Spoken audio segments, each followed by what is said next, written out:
വിളിച്ചിരുന്ന അതേ ആളുകൾ ഞാനെന്തോ മഹാനാണ്, ദൈവമാണ് എന്ന് പറഞ്ഞ് ഇത്രയുള്ളൂ. അതാണ് ഇന്ന് ഫോൺ വിളിച്ചപ്പോൾ എടുത്തിട്ടില്ല.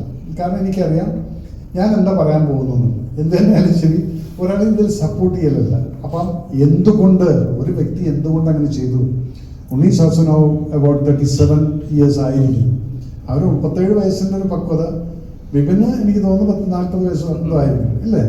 അപ്പൊ രണ്ടുപേർക്കും എന്തെങ്കിലും കാര്യം കാണും. അത് പിന്നീട് അറിയോ എന്താണെങ്കിലും. ചോദിക്കാൻ കാരണം സാർ ഇപ്പൊ സോഷ്യൽ മീഡിയയിലെ അതിക്രമങ്ങൾ പറയല്ലോ, ഉണ്ണി മുന്നേ സാറിനെ അടിച്ചതൊക്കെ പറഞ്ഞ് വാർത്തകളൊക്കെ വന്നെന്ന് പറഞ്ഞിട്ട് ഉണ്ടാകുന്ന ഒരു എഫക്ട് ഉണ്ടല്ലോ. ഇങ്ങനെ ഒരു വാർത്ത ഒരു സാറിനെ പോലെ ഒരാളെ അടിച്ചു എന്നൊരു സോഷ്യൽ മീഡിയയിൽ ഒരു വാർത്ത വരുമ്പോൾ ഉണ്ടാകുന്ന ഒരു ഇവിടെയാണ് മോനെ. ഞാൻ എന്താന്ന് പറയുക, ഞാനൊരു വ്യക്തി, നിങ്ങൾ എൻ്റെ ഫേസ്ബുക്ക് ലൈവ് കണ്ടു, ഞാൻ പടപടപടാന്ന് അടിച്ചിട്ട് പോകും. വല്ലപ്പോഴും ഒന്ന് കമന്റിൽ നോക്കും, ഹായ് ഹലോ, ഒരു തെറി കാണും, താങ്ക് യു പറഞ്ഞ് ഞങ്ങൾ പോകും. ഇത് കഴിഞ്ഞിട്ട് പിന്നീട് ഞാൻ അതിനെക്കുറിച്ച് ചിന്തിക്കില്ല.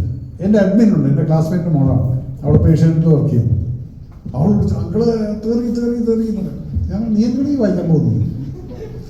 ഞാൻ പറയാനുള്ളത് ഞാൻ പറഞ്ഞു പോയി.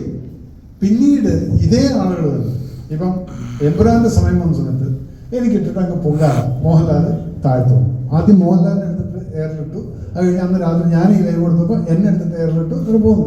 ഞാൻ എയറിൽ നിന്നുള്ളത് നിങ്ങൾ വിചാരിക്കും ഞാൻ താഴത്തെ വണ്ടി ഓടിച്ചുകൊണ്ട് നടക്കുകയായിരുന്നു. ഇത് കഴിഞ്ഞിട്ട് പേൽഗാം വിഷയം വന്നു.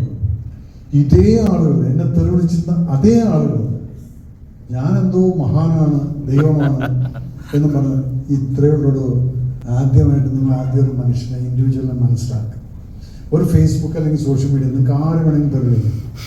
But you should have the guts to call him up and say, hello major Ravi എടാ എന്നുള്ളത് നീ അവിടെ എഴുതിയിട്ടുണ്ടെങ്കിൽ അതുപോലെ എന്നെ വിളിക്കും വിത്ത് എ നമ്പർ. അത് വിളിക്കില്ല. ഇവിടെ എന്താ വെച്ചാൽ മനുഷ്യൻ്റെ ഫ്രസ്ട്രേഷനാണ് കാണുന്നത്. അപ്പം ഇത് ഇവിടെ കാണുന്നതാണ് ഈ അസൂയ, കൊണ്ടിട്ടതൊക്കെ എന്നെ കൊണ്ട് ചെയ്യാൻ പറ്റില്ല. അപ്പം പിന്നെ തെളിവ് വിളിക്കും. നീ വിളിച്ചോണ്ടിരിക്കും, നിനക്ക് മനസ്സമാനം കിട്ടിട്ട് എനിക്ക് ഒരു പ്രശ്നമില്ല, because I M always positive. നീ ഒരു കാര്യം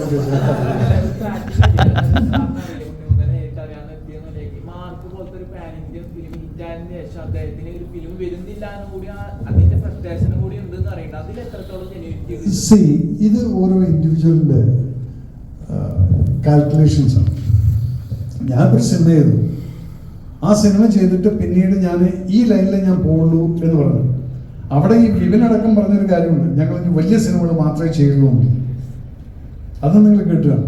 അപ്പൊ ചിലപ്പോൾ എന്താണെന്ന് അറിയാം, നമ്മുടെ കാൽക്കുലേഷൻ ചിലപ്പോൾ തെറ്റിപ്പോകും.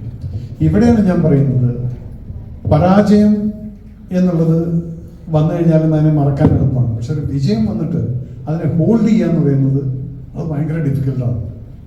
അതിനെ കൊണ്ടുപോകണമെങ്കിൽ നിനക്ക് ആ പരാജയം എടുക്കാനുള്ള ചങ്കൂറ്റം ഉണ്ടായിരിക്കണം.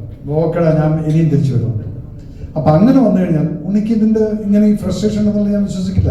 പക്ഷെ അത് ഉണ്ടാവുന്ന എങ്ങനെയാണ്, നിങ്ങൾ ഇമ്മച്യൂരിറ്റി, ആ തോട്ട് പ്രോസസ്സിനകത്ത് you should think that no this not nothing. അതിപ്പം വിപിൻ പറഞ്ഞല്ലോ, നിങ്ങൾ കേട്ട്. ഉണ്ണി എന്ത് പറഞ്ഞില്ലല്ലോ. അതുകൊണ്ട് ഉണ്ണിയുടെ ഞങ്ങൾ വിടുപ്പം 2 ദിവസം കഴിയട്ടെ, ഞങ്ങൾ ഉണ്ണിയുടെ ഇന്റർവ്യൂ എടുക്കുക, എന്നിട്ട് എന്നെ എഴുതിക്കുക, എന്നിട്ട് നമുക്ക് ഒറ്റയ്ക്ക് സംസാരിക്കാം. എന്താ പോലെ